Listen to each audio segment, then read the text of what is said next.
pesar de que una persona desesperada, que pueda estar presa, puede llegar, en lo que él me decía, la famosa prueba diabólica, que significa que yo te armo una prueba y después tenés que salir a probar que es así.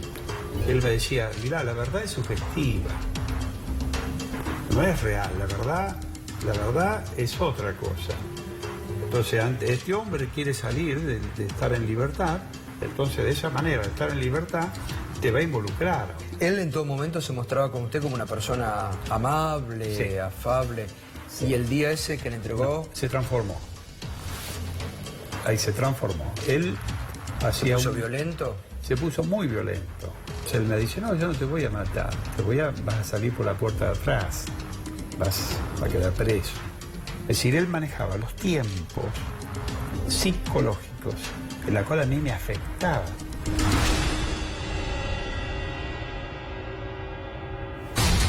Hola, muy buenas noches, bienvenidos a Minuto 1 en la pantalla de C5N.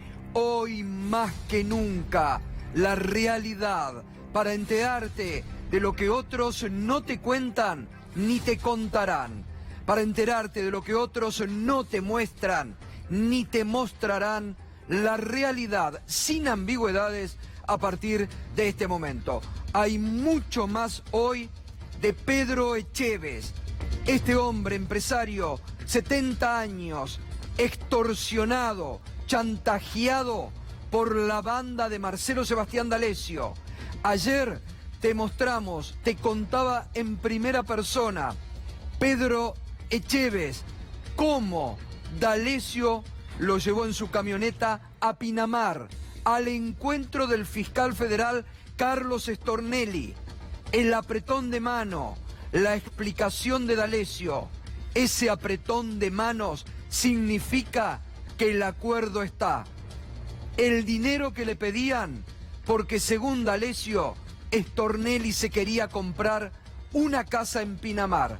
Hoy, el paso a paso de cómo fue para que le pague Pedro Echevez ese dinero a D'Alessio, y además todas las revelaciones. Lo que contaba Marcelo Sebastián D'Alessio de sus encuentros con Patricia Bullrich, de quién dependía, de que era agente de la AFI y de la DEA.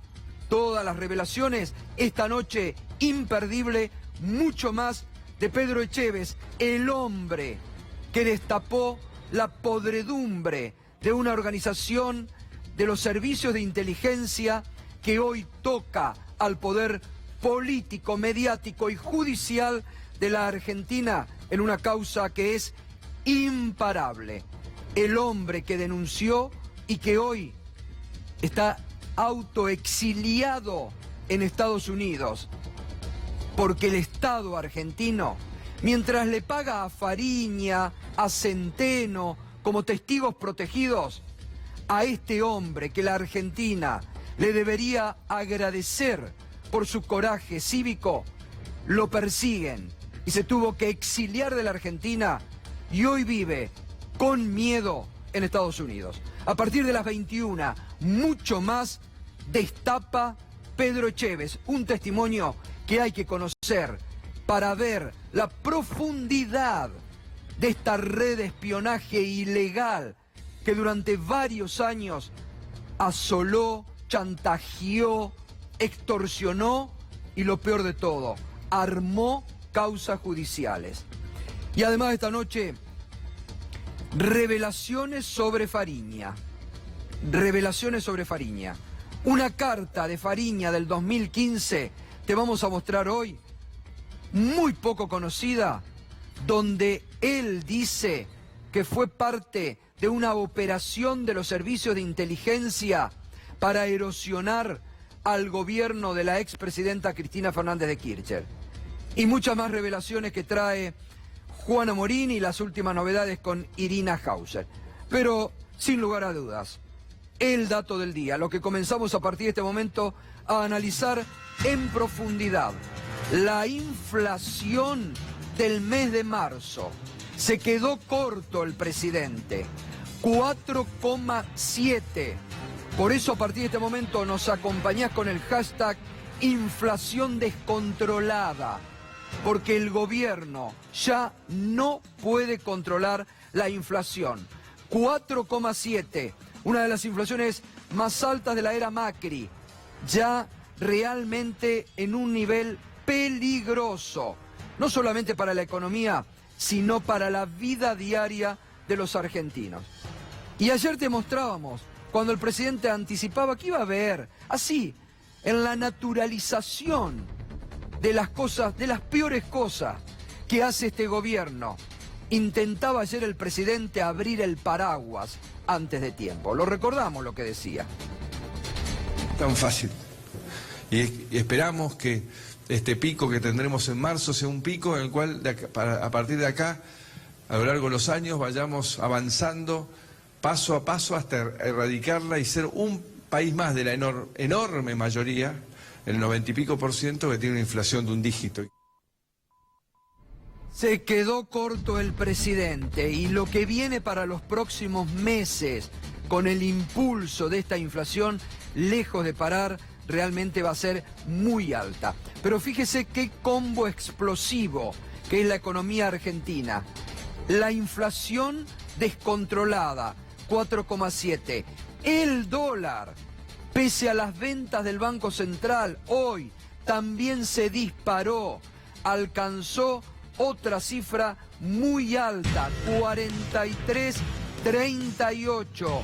Aumentó 70 centavos en un solo día el dólar y lo hizo tomar medidas de urgencia que enseguida va a contar Fernando Alonso al titular del Banco Central. Y el riesgo país sigue por las nubes, sigue altísimo, marcando la desconfianza de la economía mundial en la economía argentina.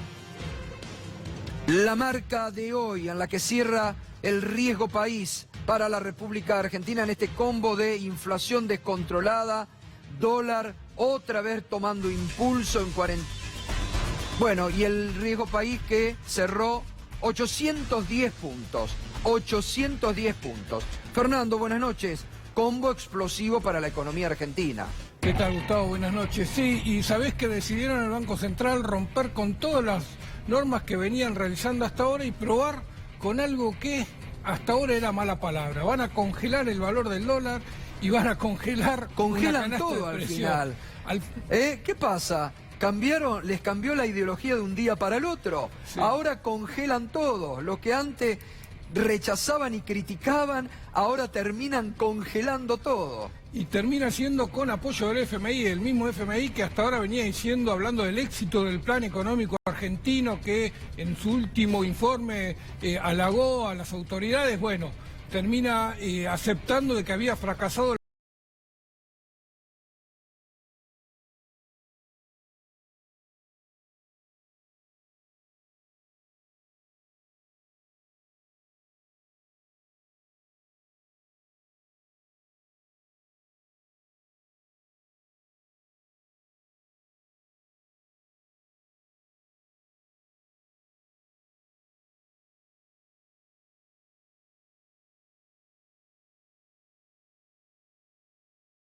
los generadores, los formadores de precios no tendrían por qué aumentar los precios por expectativa de devaluación.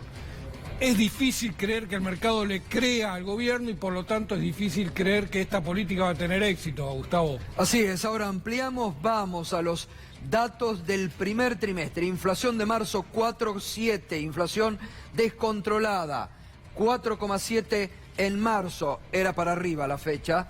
Inflación del primer trimestre, 11,8 ya acumulada. Primer trimestre de este año, inflación 11,8. Realmente para tener en cuenta. Vamos a los otros datos de cómo se va acumulando la interanual.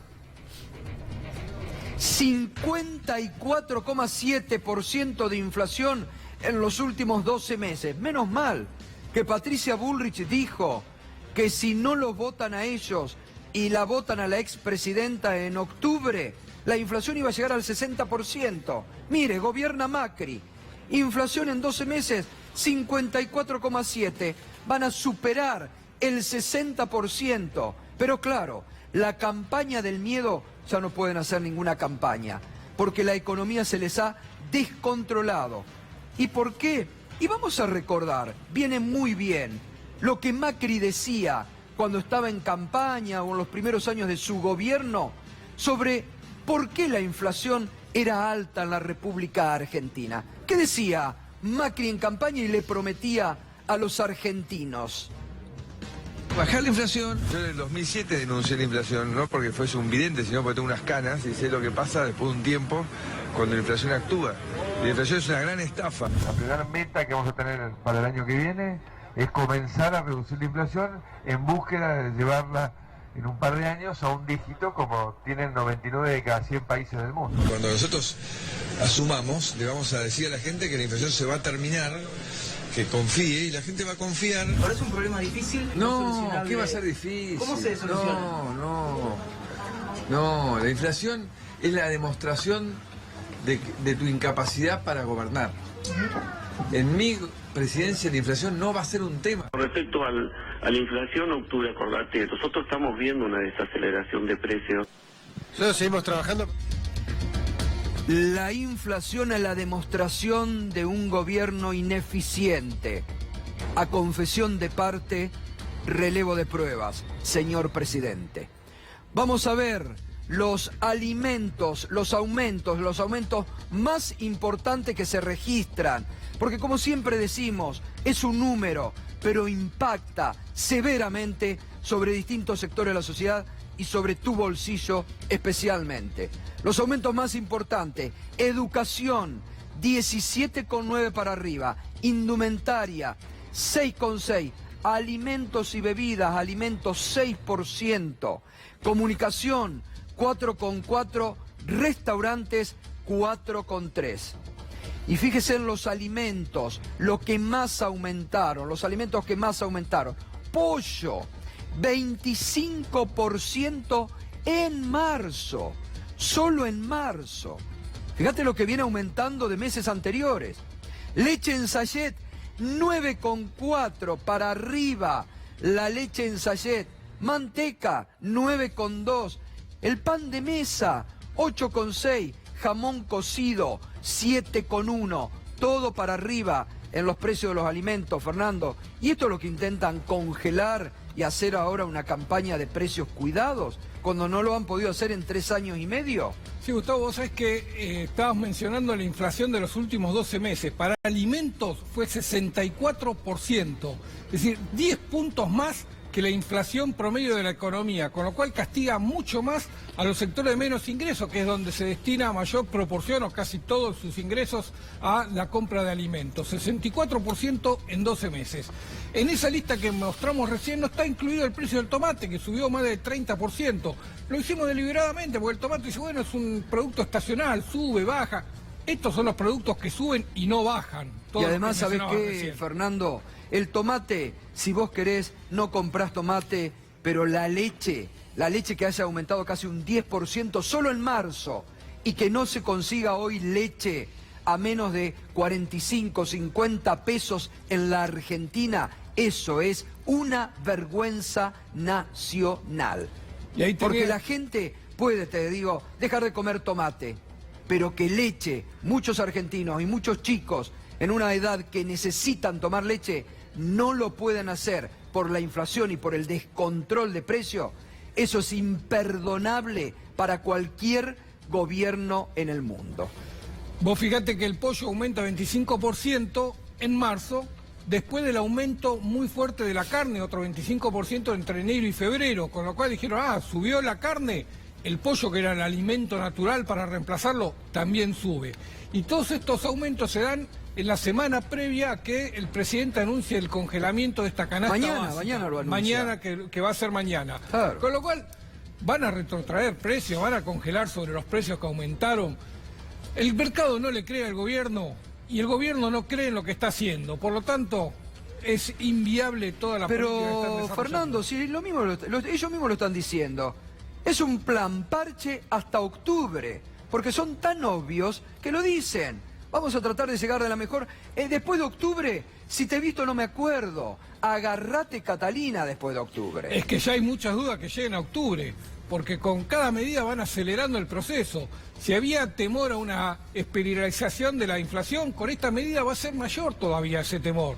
Porque los mercados van a apostar en contra de todo esto. Dicen, el gobierno no tiene fuerza, el gobierno no tiene convicción, el gobierno no cree en lo que está haciendo, por lo tanto yo tampoco creo, por lo tanto apuesto en contra. Y van a ir para comprarle los dólares baratos y van a generar una aceleración de la corrida cambiaria. Y una espiralización, como dicen todos los economistas, de la inflación para los próximos meses. Pero fíjense, al presidente, que lo escuchábamos, que tanto le interesa al mundo, parecerse a los países del mundo, lo que no ha logrado entre...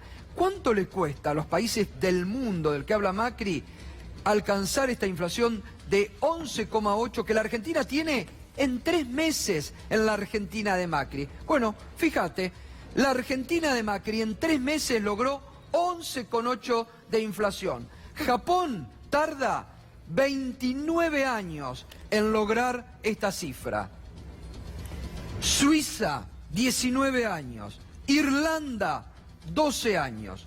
Francia, 11 años. España, 9 años.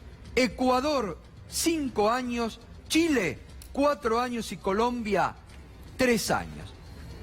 Para el presidente, que le gusta tanto ver el mundo, lo que tardan estos países en generar 11,8% de inflación que la Argentina de Macri logra en 3 meses.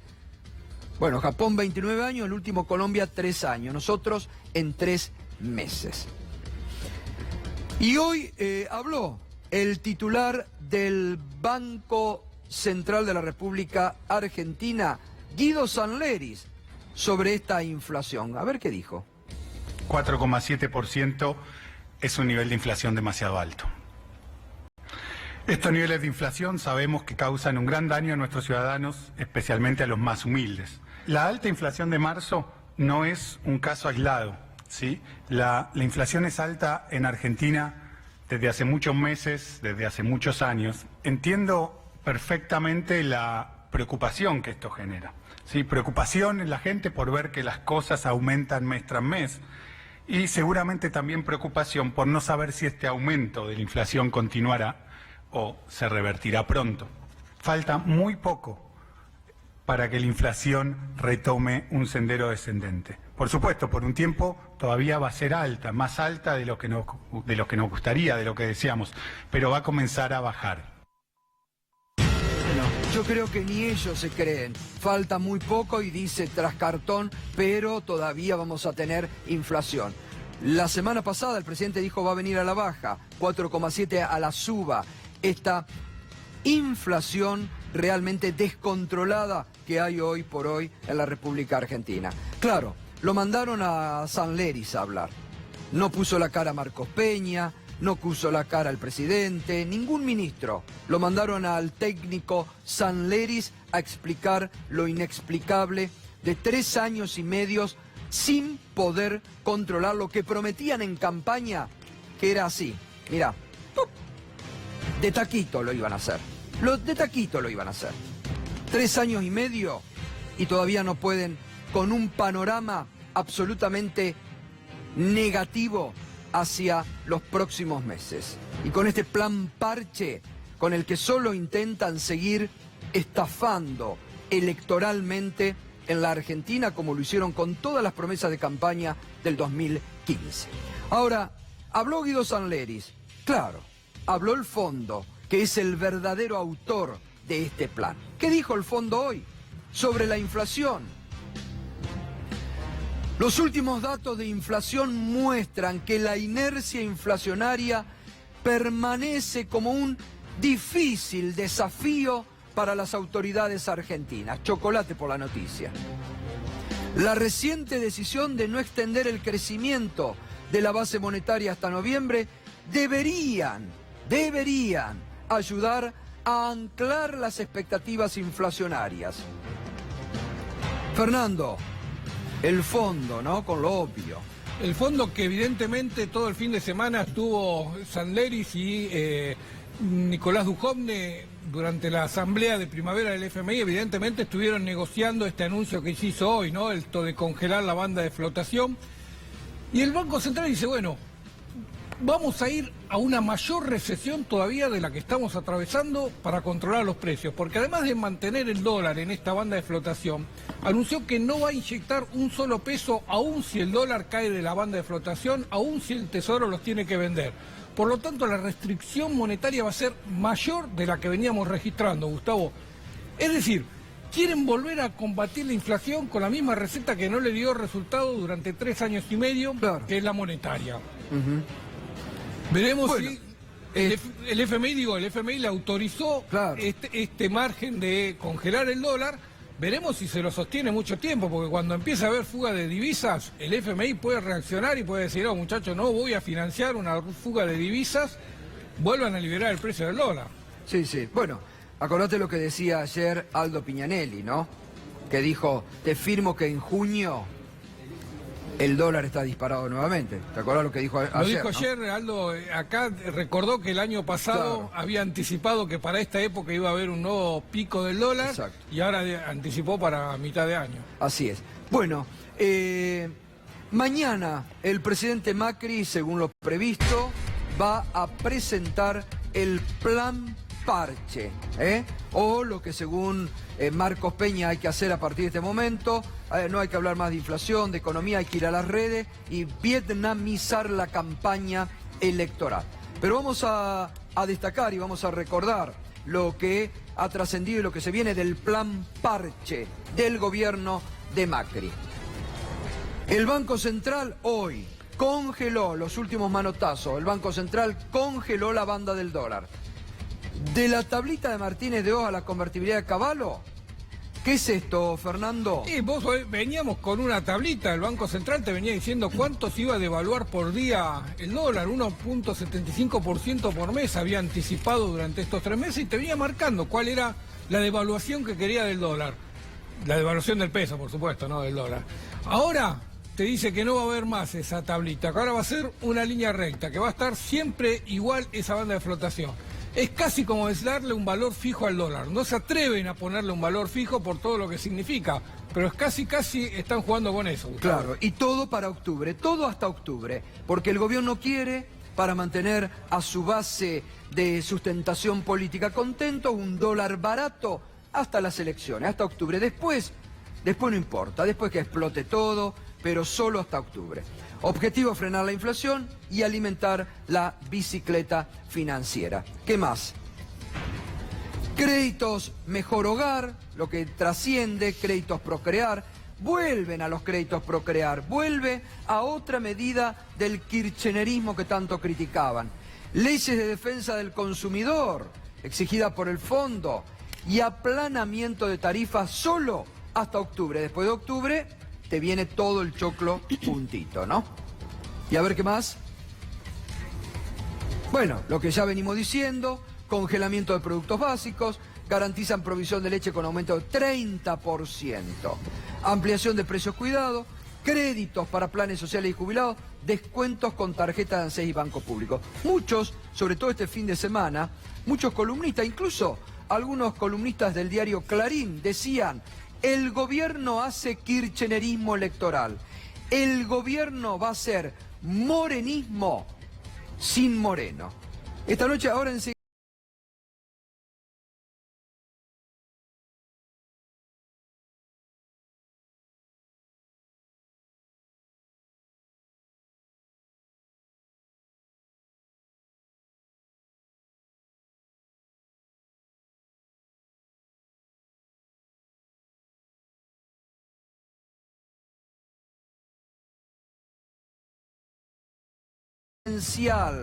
Regalo de Pascua para el primo presidencial Ángelo Calcaterra. Buenas noches, Gustavo. Buenas Efectivamente. Noches. Viste, los huevos de Pascua están tan caros que dijeron, bueno, le vamos a dar una falta de mérito. Una falta de mérito. ¿De qué estamos hablando? Ángelo Calcaterra había sido indagado en la causa donde se investigan sobornos en la licitación del soterramiento del tren Sarmiento. Esta causa está a cargo del juez Marcelo Martínez de Giorgi. El fiscal Franco Picardi había presentado una gran cantidad de pruebas acerca de los sobornos, ahora las vamos a enumerar, pero finalmente, y después de tomar la indagatoria, el juez Marcelo Martínez de Giorgi decidió dictarle falta de mérito, que es dejarlo en una situación intermedia. No está ni sobreseído, pero tampoco está procesado. De todas maneras, es un gran alivio para Calcaterra. En especial teniendo en cuenta qué es lo que hay en esta causa, que la verdad que te diría que de las causas donde se investigan los famosos casos Odebrecht, aquellos donde Odebrecht es una de las socias en las licitaciones, hay una cantidad de prueba impresionante. En este caso, cuando se hace la licitación del Tren Sarmiento, para el soterramiento del Tren Sarmiento, gana una unión transitoria de empresas que estaba integrada por IEXA, que es precisamente la empresa que pasó a manos de Ángelo Calcaterra, el primo del presidente, y IEXA estaba asociada con Odebrecht, pagadora de sobornos en gran cantidad de casos. De la misma unión transitoria de empresas formaban parte también Comsa y Yela, una española y una empresa italiana. En esta misma resolución de hoy, el juez Marcelo Martínez de Giorgi dice: los sobornos no están probados. Lo que sí está probado es que hubo un direccionamiento de la licitación. Por eso sí... Ah, pero qué interesante. Terminó... Los sobornos no están probados, pero sí el direccionamiento, porque está ahí, en el direccionamiento, vamos a ver lo que tenemos preparado, Irina, así sumamos a lo tuyo, dice, los sobornos no está, por más que te acordás, estaban las confesiones de Odebrecht, había arrepentidos que decían lo que habían tenido que abonar Calcaterra para quedarse con la obra. Entonces hay varias pruebas que ahora si querés las repasamos. Calcaterra falta de mérito, claro, pero había direccionamiento, entonces debido a Barata y López quedan procesados, digo, ¿no? Ellos quedan procesados por negociaciones incompatibles con la función pública. En el caso de los sobornos, ¿qué es lo que había en la causa? Había, por ejemplo, probado, y esto para la Fiscalía a cargo de Franco Picardi estaba recontraprobado, había una fuga de 5 millones de dólares a la banca privada de Andorra que había sido realizada precisamente por uno de los directivos de IEXA. Esto está en el expediente. Y hay un imputado uruguayo que declaró además en Andorra que eso era dinero de sobornos del soterramiento del Sarmiento, y eso está incorporado al expediente. Para el juez Marcelo Martínez de Giorgi, sin embargo, no tendría el valor probatorio que ha tenido para el fiscal Franco Picardi. A eso le tenés que sumar, como bien decías, las delaciones de los arrepentidos que declararon en Brasil en algunas de las causas de Odebrecht. Uno es Luis Mamani, que hablan directamente de pagos de sobornos en el soterramiento del Sarmiento. Recordemos, Irina, disculpame, por esas declaraciones, recientemente lo pusieron preso nuevamente a un expresidente en Perú, ¿no? Por todas las revelaciones del caso Odebrecht, que cómo salpicaron a la región, ¿no? Exactamente. ¿Qué sucede en Argentina con esto? Lo que dice Martínez de Giorgi, que es extraño, porque Martínez de Giorgi con esas delaciones lo llama indagatoria a Calcaterra, pero a la hora de decidir su situación procesal dice: no, vamos a esperar, ahora voy a homologar que Brasil me mande oficialmente las delaciones de los brasileños y después voy a ver qué hago con la situación de Calcaterra. Y a eso le tenés que agregar que hubo una declaración de alguien que pidió ser arrepentido, ex mano derecha de Ricardo Jaime, estamos hablando de Manuel Vázquez, que pide ser arrepentido y declara una declaración que está grabada y filmada, donde dice que efectivamente se pagaron 20 millones de dólares en sobornos para el soterramiento del Sarmiento. Todavía el juez Martínez de Giorgi no homologó esa declaración. Bueno, sin embargo, avanza con la falta de mérito. Muy bien, nos metemos en otro hecho que por estas horas cada vez... te reitero, a partir de las 21, Pedro Echevez completa toda una información realmente reveladora. Pero lo de Fariña, cada día tiene un episodio nuevo. Esta mañana, en Mañana Silvestre en Radio 10, dialogamos con Giselle Robles, la ex abogada de Fariña, que ayer se presentó ante el juez Ramos Padilla, que llevó documentación probatoria de cómo había trabajado el gobierno para excarcelar a Fariña, de cómo lo habían coacheado, de quiénes eran las personas.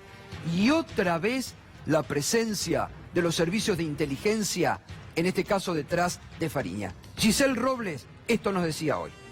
Y el objetivo central de este seguimiento tenía que ver con el armado de esta declaración. Él no tenía conocimiento de la obra pública Pero usted sí aporta el nombre de la funcionaria, persona que lo coacheaba.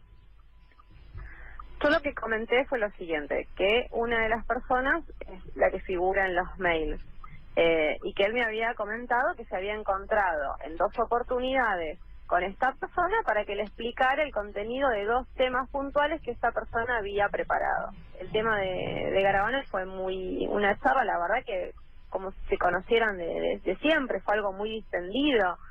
Fariña iba planteando cada cosa que a él le molestaba o le inquietaba y el ministro se le iba respondiendo muy amablemente y como si fuesen 2 conocidos. Su intención obviamente era ese arrepentimiento y el ministro le contestó: no, ahí no te metas, que eso está bastante operado, seguí declarando en la misma línea que venís declarando y aportar la prueba que tengas que aportar.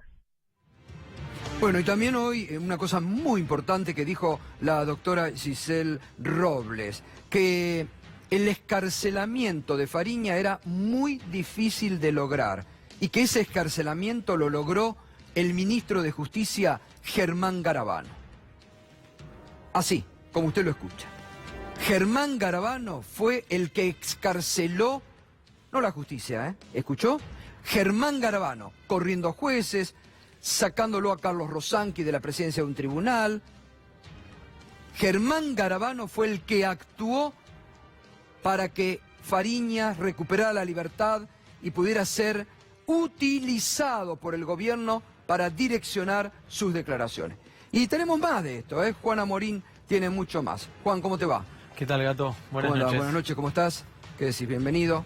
Mira, hoy la producción encontró una perlita en la búsqueda que siempre hace nuestra producción. Encontró una carta manuscrita de Leonardo Fariña del año 2015, que en su momento, pero el mérito de la producción, porque la publicó así, perfil, pasó desapercibida. Claro, en esos momentos los medios que favorecían al gobierno no la iban a publicar, porque se les caía la principal vedette de esos tiempos y el principal panelista de televisión. Vamos a ver, mira, compartamos para ver con la información que hoy tenés vos, cuánto es de verdad. Dice: la ex Secretaría de Inteligencia me utilizaron a los fines de cometer un impacto institucional, una especie de golpe blando para erosionar la figura presidencial. Hoy, la abogada Giselle Robles a la mañana me dijo que entre la información que aportó ayer hay el nombre de 2 agentes de inteligencia que lo coacheaban también a Fariña. Va con esto. Fíjate lo que agregaba. Dice: es fácil, carta manuscrita del 2015 de Leonardo Fariña. Es fácil, yo soy un perejil, Báez también, pero la cercanía de Báez con Cristina Kirchner generaba por conexión un ataque a la presidenta. Yo, el medio de esos extremos. Leonardo Fariña, carta manuscrita, 3 carillas. La vamos a seguir trabajando porque esto fue un hallazgo que hicimos hace instante, lo pusimos, mañana la vamos a mostrar en forma completa y la vamos a leer en forma completa. ¿Qué más hay? Lo publica Fariña en 2015, como vos decís, Gato, sale en algunos medios, pero claro, hoy cobra todo otro valor. Obvio, claro. Esta carta. Y algo importante respecto a esta carta que escribe Fariña desde la cárcel en ese momento, diciendo: los servicios de inteligencia me están apretando para señalar a la entonces presidenta Cristina Kirchner para obtener una suerte de golpe blando, con Cristina Kirchner todavía en el poder, para unir 2 extremos. Lázaro Báez, amigo de Néstor Kirchner, y Cristina Kirchner. Yo soy el puente para unir esos 2. Fíjate que termina ocurriendo eso. Claro. Meses después, ya con Mauricio Macri en el poder. Pero el propio Fariña termina preso de sus palabras. Y algo muy importante, a diferencia de los cuadernos, que nunca se pudieron peritar, que no se conocen, que todavía no sabemos ni siquiera si es la letra de Oscar Centeno, que terminaron quemados en una parrilla y que ayer resulta que Centeno se acordó que tenía más cosas escritas que no había quemado y las aportó. Esto sí se aportó. Esto sí es prueba judicial y esto sí se va a poder peritar junto a la letra de Fariña. Sí se pueden hacer pericias caligráficas para determinar si esto es verdad o es mentira. Y salió publicado hace mucho tiempo, no salió publicado ahora, con lo cual nadie puede decir, claro, que obligaron a Fariña a escribir esto. A escribirlo ahora, exactamente. Gravísimo, realmente, sí. Y sigue aportando información y sigue orientando, sí, a que lo que dijeron Barreiro y Robles en sede judicial en Dolores tiene veracidad, tiene verosimilitud, porque se contrasta con hechos fácticos de la realidad. Si te parece, Gato, vamos a ver más revelaciones de la ex abogada de Leonardo Fariña. Ayer en el juzgado de Dolores declaró durante 12 horas. ¿Cuánto? Giselle Robles, 12 horas. 12 estuvo. horas. Entró a las 11 de la mañana y se fue a eso de las 11:30, 12 de la noche. Se hicieron pericias sobre el teléfono de la ex abogada. Como siempre decimos, a diferencia de un fiscal federal que nosotros conocemos y que lleva ya 20 días, dijimos. 21 días. 21 días. 21 días de rebeldía al fiscal federal Carlos Stornelli. Giselle Robles fue y dijo, yo digo esto y además tengo todas estas pruebas para contrastarlas. Chequeen si los mensajes con Garabano resultaron ser de tal celular, chequeen los mensajes con D'Alessio y resulta que se certificaron la veracidad de los chats con Garabano, con Fariña, con D'Alessio, con Oliveto y con periodistas que fueron nexos con las diputadas de la coalición cívica. Ahí es importante, como vos lo decías ayer, hoy a la mañana en el diálogo que teníamos con Robles, contaba, ¿no?, que Paula Oliveto estaba muy interesada. Y ahí otra vez la conexión fue un periodista. ¿Cómo interactúan los periodistas con estas personas y con algunos legisladores estrella? Que Paula Oliveto estaba muy interesada en hablar con Fariña. Que Paula Oliveto estaba muy interesada en conectarse con Fariña y que finalmente ella lo conecta con Fariña para, bueno, todo esto que después sale a la luz. Otra vez, como en todo lo que está denunciando el D'Alessio Gate, Paula Oliveto figura central. Así es, se aportaron los mails y se certificaron las fechas de los mails. Se confirma de esta manera que el guión se envió antes de que declarara Leonardo Fariña. Dice que estaba bien coacheado. El lunes pasado nosotros mostramos los mails que recibía Leonardo Fariña en una casilla encriptada con el guión y mostramos que después iba Fariña al indagatorio y repetía exactamente lo mismo que le habían enviado. Bueno, ayer se corroboró que los mails llegaron antes de su declaración, lo cual complica y mucho la situación de Fariña. Recordemos, puede tener penas de hasta 10 años de prisión por haber mentido en su arrepentimiento. Y no sé si quedaba alguna más respecto a la declaración de la ex abogada, que insisto, me parece que es de las más reveladoras porque abre un nuevo capítulo, como decimos siempre. Stornelli ya es un personaje menor, D'Alessio es un personaje menor, esto realmente salpica para todos lados. Y además se aportaron facturas de alquiler de la casa donde vivió Fariña. Como bien marcabas vos, Gato, mientras Pedro Chévez está en el exilio, a Leonardo Fariña, el gobierno, y te lo estaba mostrando en minuto 1, le había alquilado esta casa en el año 2016. El gobierno de Macri le alquiló a Fariña, que era alguien que estaba preso, esta casita, ¿no? Para esto tenían plata. Para pagar el patrullero que tenía que trasladarlo a D'Alessio, a Dolores Garabano no tiene plata. Baño con jacuzzi, Baño con jacuzzi, y bueno, porque Fariña era una star, no podían mandarlo a una posilga. Un amigo de Oliveto, de Carrió, de Patricia Bullrich, que se reunía con Garabano, claro, bueno, ahí está. Esta casa salía 16.000 pesos en el año 2016, el alquiler 16.000 pesos, masiva. La doctora Robles aportó las facturas de este domicilio. Estas son las imágenes de donde vivía, hoy ya no está acá Leonardo Fariña. ¿Dónde está ahora?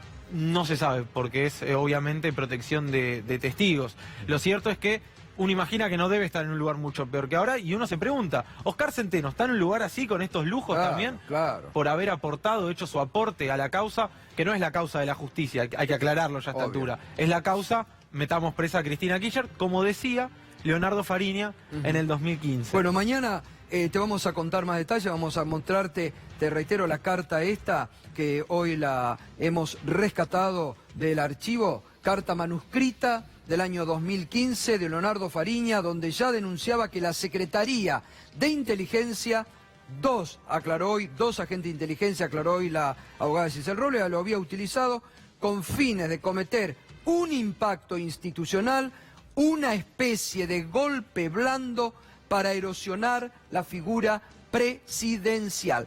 Gravísimo esta revelación, solo minuto 1, aquí en C5N te puede mostrar esto, gravísimo desde todo costado, como bien decía Juan, lo que está quedando al descubierto día a día, las operaciones políticas, de prensa, mediáticas, judiciales, donde también el PRO, que en ese momento era oposición, tenía mucha participación en el armado de estas causas.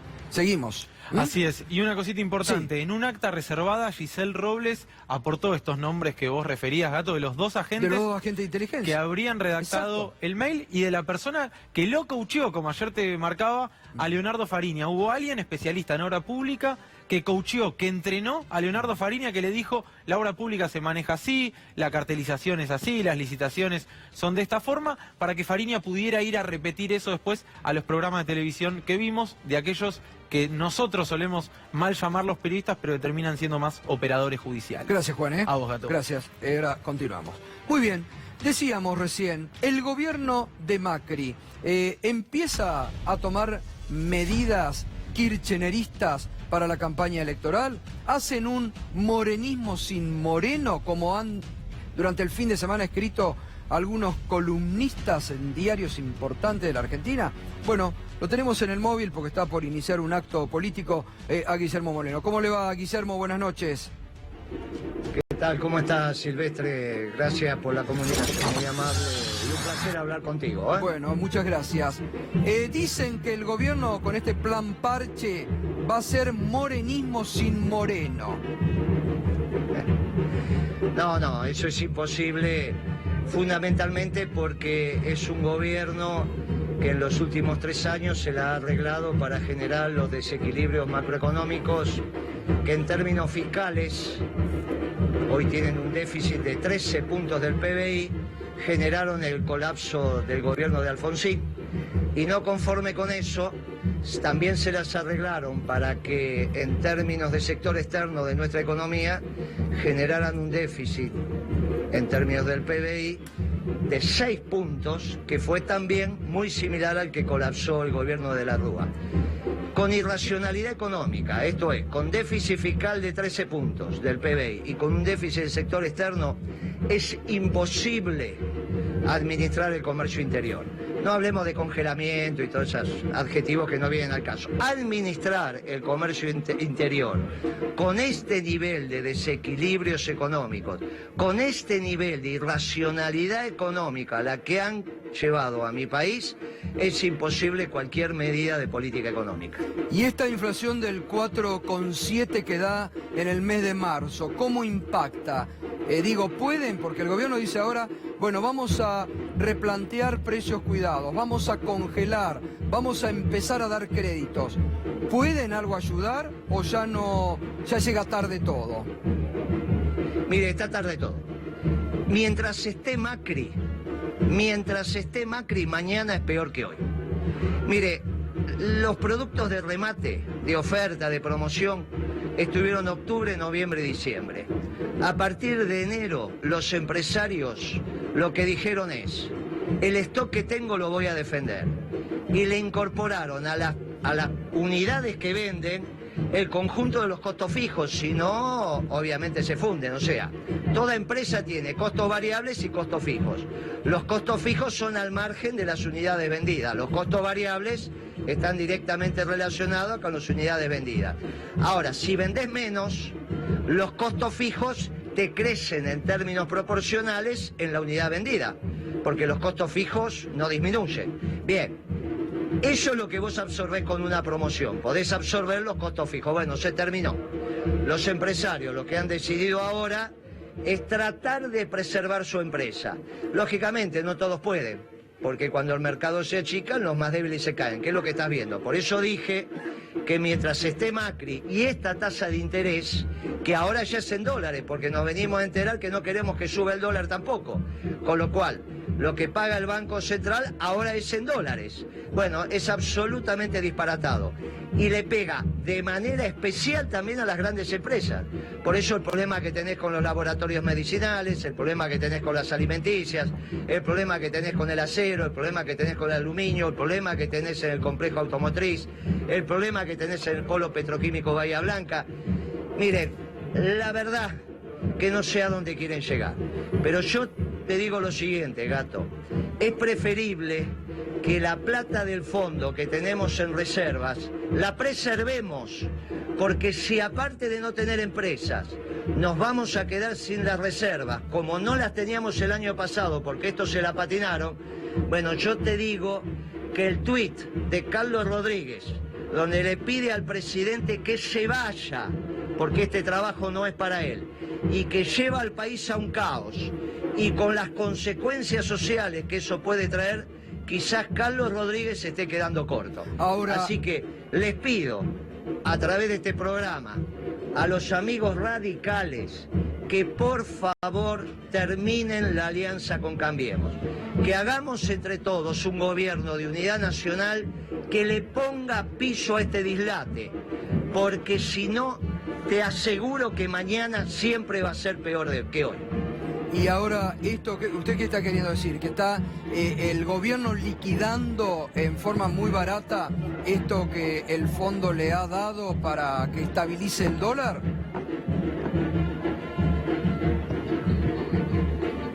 ¿Escuchó, Guillermo? Mire, barato no es. Tenemos un problema muy serio. Escuché más o menos la última parte de la pregunta. No, si el gobierno está liquidando dólares baratos hoy y nos vamos a quedar sin dólares de reserva de las que ha enviado el fondo.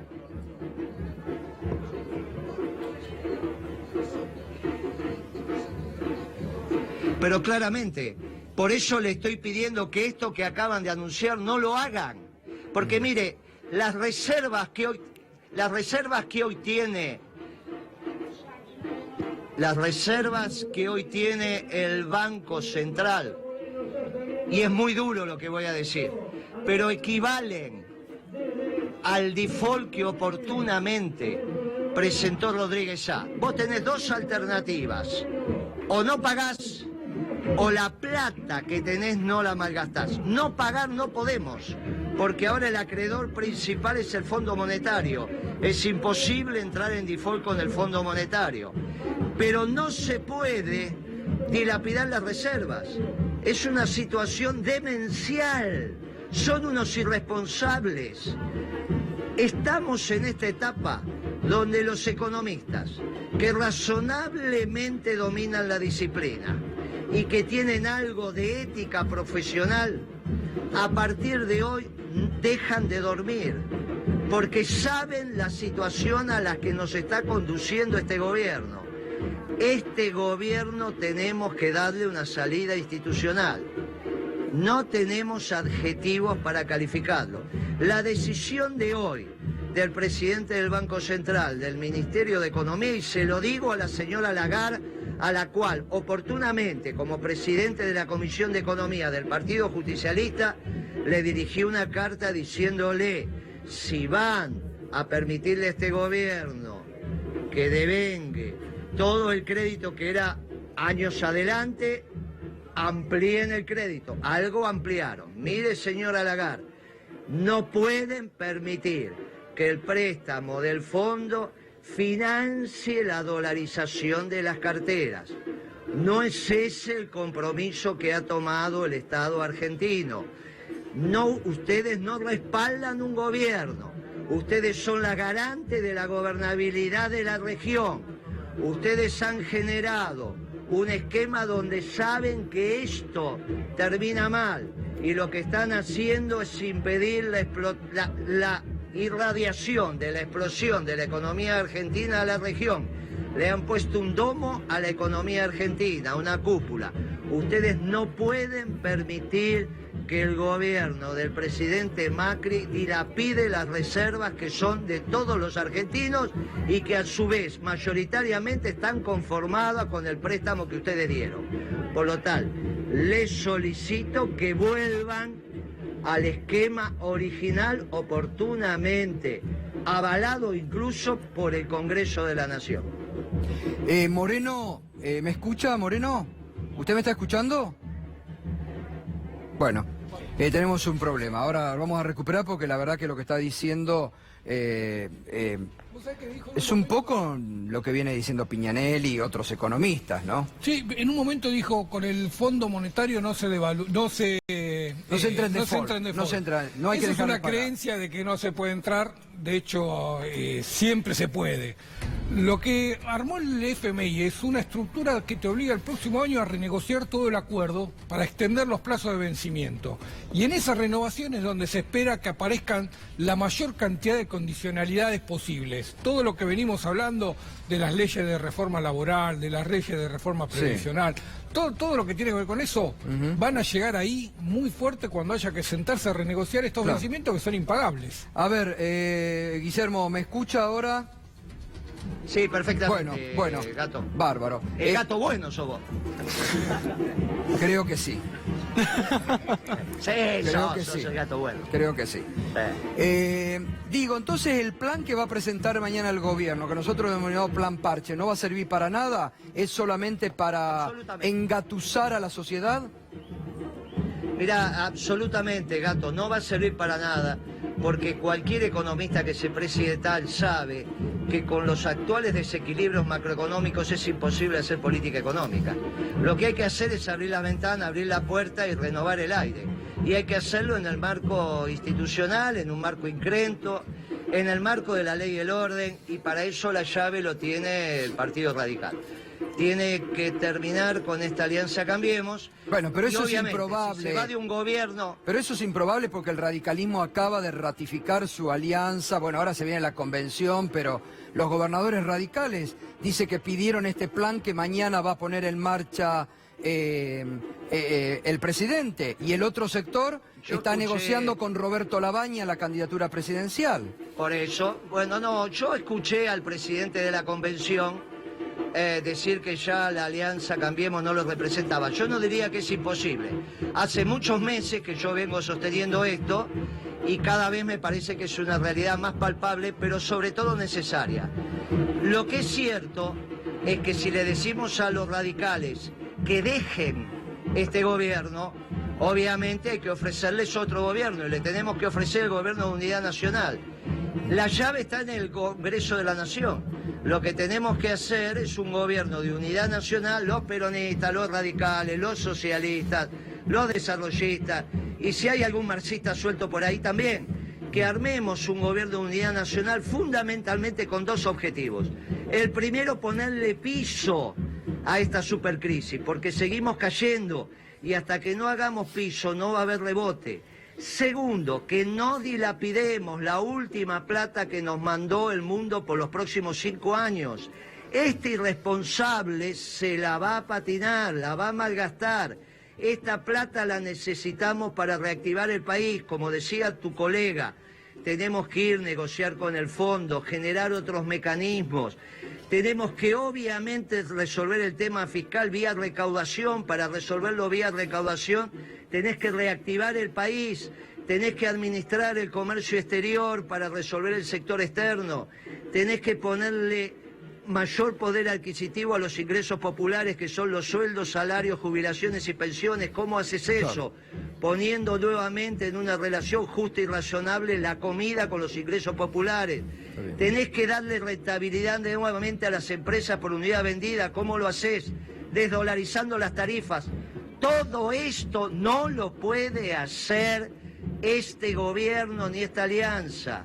Tenemos que abrir la ventana, tenemos que abrir las puertas, tenemos que cambiar el aire y tenemos que dar una vuelta de página cuanto antes. Si no, siempre mañana va a ser peor que hoy. Guillermo, no lo queremos demorar más, los bombos escuchamos de atrás, así que lo dejamos que vaya al acto. Muchas gracias por atendernos, gracias. Acá estamos con los compañeros de Escobar, de Garín y los compañeros de la primera sección electoral con un entusiasmo bárbaro. Bueno. Porque sabemos que estamos volviendo. Gracias. El volver es la consigna fundamental de nuestra fuerza política. Muchas gracias por la nota. Gracias. Bueno, Guillermo Moreno, con... a ver, hoy mucho más, me parece, en las apreciaciones económicas cercanas a lo que la gran mayoría de los economistas está. Se suma Mariano Questelmo. ¿Cómo estás, Mariano? Buenas noches. Buenas noches. 4,7, la inflación que superó las expectativas de las consultoras privadas. Muy por encima. Muy por encima. Tenemos ya una interanual del 55%. ¿Ya estamos en camino a una espiralización con estos datos? Ya está totalmente descontrolado. Ojo, no va a haber una hiperinflación. No pensemos que la economía argentina puede llegar a ese proceso porque es otra economía que la que había en los años 80, por el grado de apertura económica, por las organizaciones sindicales ya no son tan fuertes como antes, entonces eso permite que haya cierta moderación de los precios porque no hay un reacomodamiento muy rápido de los precios como sí ocurría en los años 80. Pero el desorden macroeconómico es tremendo y esto está basado fundamentalmente en un esquema de prioridades del gobierno nacional para satisfacer el interés de los grandes grupos de poder financieros y energéticos y de empresas proveedoras de servicios públicos en detrimento del interés general. Ahí está, eso es. Digo, ¿Es eso? el gobierno se olvidó de la sociedad, del que menos tiene, del que no puede comprar un litro de leche a 25 pesos porque no la encuentra. Solo le interesa el sector financiero. Lo demás...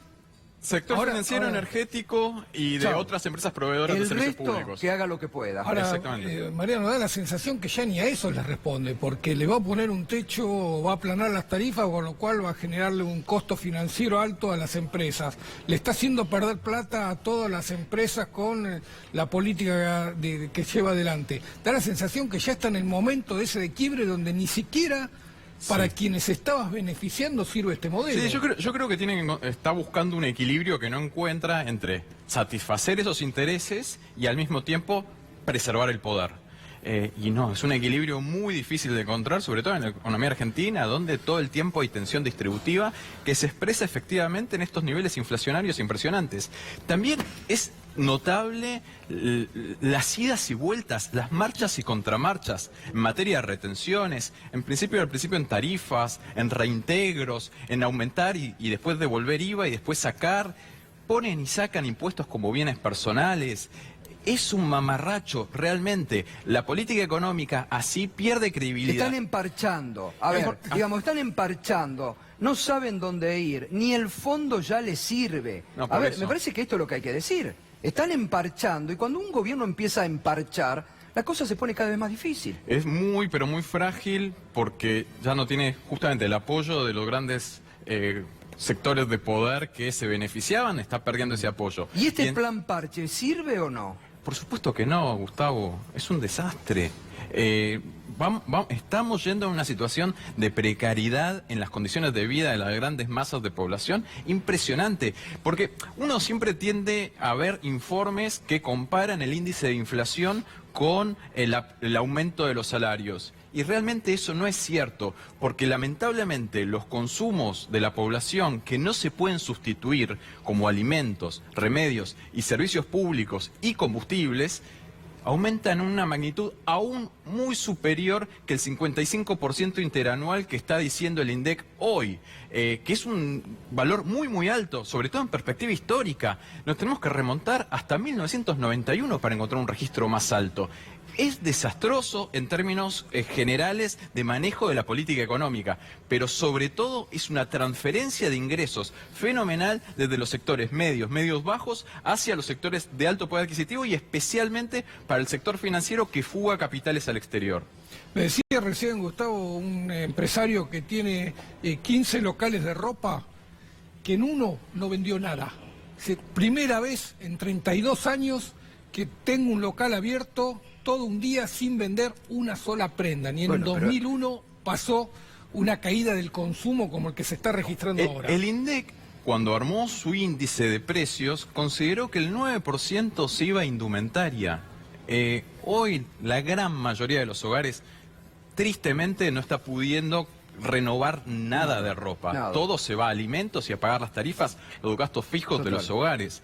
Y esto repercute en un deterioro de la capacidad productiva, contracción de la actividad de las pequeñas y medianas empresas, un mercado interno que se cae a pedazos. Y un esquema que debería incentivar la exportación y todo lo contrario, por orden del Fondo Monetario Internacional, se desdice el gobierno nacional y en lugar de potenciar los reintegros a las exportaciones, que es una medida muy positiva, lo que hace es quitar esos reintegros y encima apretarlos con retenciones, ya no retenciones para los sectores más competitivos como hacía el gobierno anterior, sino retenciones generalizadas iguales para todos. Total. Gracias, Mariano, muy Por claro, favor. muchas gracias. Muy bien, enseguida Pedro Brigger completa, hemos tenido una hora intensa, pero esta es la realidad de hoy, es el dato de una inflación descontrolada, a un gobierno que no atina solo a emparchar y que, atención, políticamente va a seguir con la semilla del odio, de las campañas negativas, porque ya no puede dar respuesta en la faz económica a cualquier población. Vamos a ir a la pausa. Enseguida tenemos Pedro Echevez, una segunda parte muy completa, donde habla de cómo tuvo que pagar él asumir el boleto de compraventa de una casa que según D'Alessio era para Stornelli. Las relaciones con Patricia Bullrich, con el periodista Daniel Santoro, todas las relaciones de D'Alessio con la DEA y los servicios de inteligencia. A full Pedro Echevez, el hombre que por su denuncia destapó esta olla de podredumbre del servicio paralelo de inteligencia que, según lo que comenta Echevez, no era tan paralelo, porque D'Alessio le decía que él era y trabajaba para la AFI. Y mucho más en la próxima hora de Minuto 1.